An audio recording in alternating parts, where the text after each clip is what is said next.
Hello. Okay, so I'm going to be giving a talk about how to ask technical questions.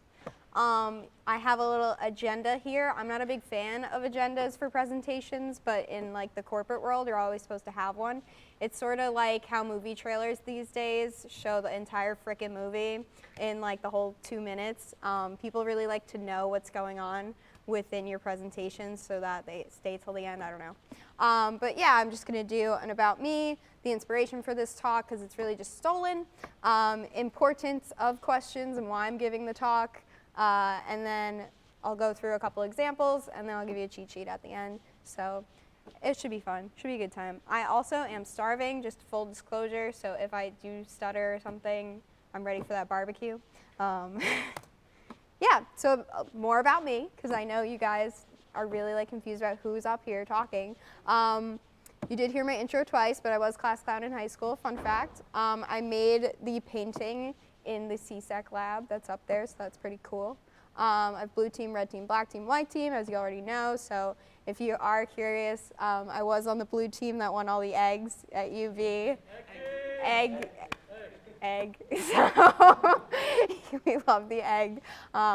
You can see the eggs at the parties if that, not that we do that. And then this is my first research presentation ever, so please be nice to me. Everyone should give a presentation during their time here, but yeah, I haven't yet.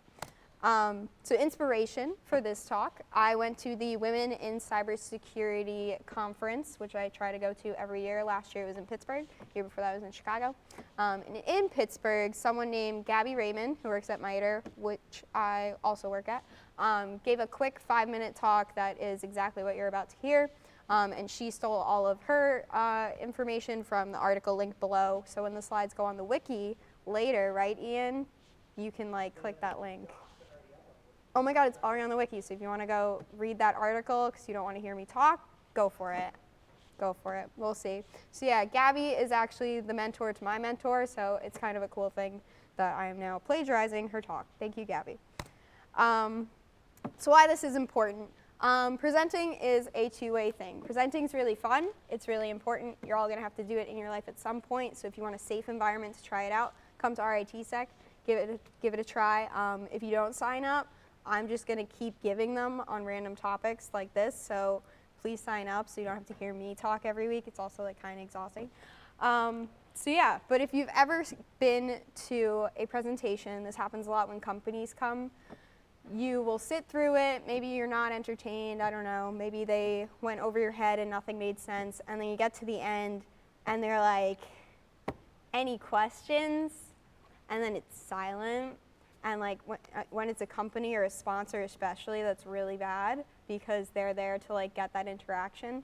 So it's important to be a really good audience member, especially at RIT-Sec where someone can be nervous, it's their first time presenting, and they're showing tools that they spent a lot of time on and that they're really interested in. So they want to show that you kind of like, it sparks some interest in you. So being a good audience is definitely a big part of being a good community in RIT-Sec. So is any question a good question? No, not really. You can definitely ask a stupid question, but Gabby went over this little story about how she was in like a really important meeting and someone gave a presentation and then it was silence and there was that awkwardness and it sucked, and so she asked a question that was like really, really dumb, and that kind of like made her feel dumb, but asking that question gave a buffer for other people to think of more questions. And it also kind of helps other people get the courage to give questions.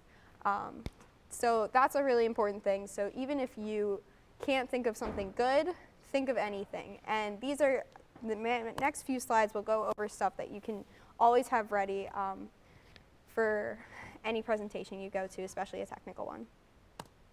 So clarification, help the audience understand key points of the presentation.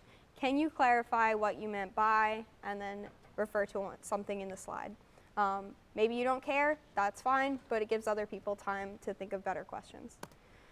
Additional case, you presented X in the context of Y. I was wondering how X could be applied to situation Z. This broadens the scope of the talk.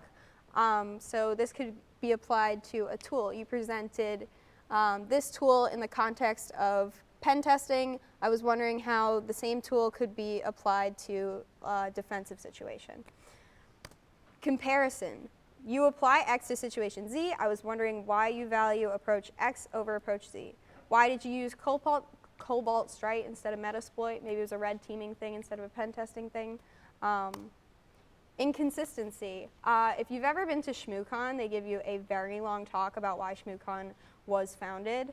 Bruce Potters was really sick of people just talking about, you know, some bullshit. So it's okay to call people out. It is a safe environment to do it in a polite way. This is a good one. You said X earlier in the talk, but ended saying Y. Why'd you say that? And that also helps the presenter understand like the flow of their talk. Distinction. You treat A and B as if they are the same, but what if they're different? This draws attention to separate considerations. Maybe you thought of things differently. Counterexample. In your example, you said X, but suppose Y instead. How would Y affect your argument? This could be maybe there's a different variable going on. So for a physical pen test, I tell you all about how I manipulated a woman because I cyberstalked her before and found out she loved cats or babies. And I walked up to her and I was like, oh my God, your cat. Oh my God, babies. Like, I love that. But what happens if the person that I'm targeting is like a white male who's old and has never been on the internet and is like doesn't like cats or like hates pets? How would I attack that person? And support. Share your thoughts, collaborate. Have you ever considered why during the deployment of X?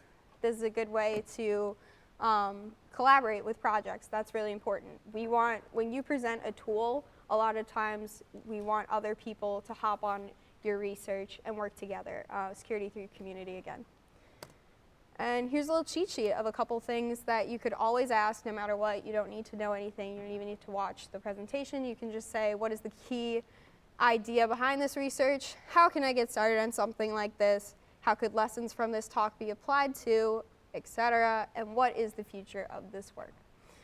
So yeah, that's it. I thought it's a cute little talk, so I decided to steal it. Definitely consider it going forward, especially when people start presenting more technical things. Please be considerate that they are passionate about their presentation and that you should try and be too.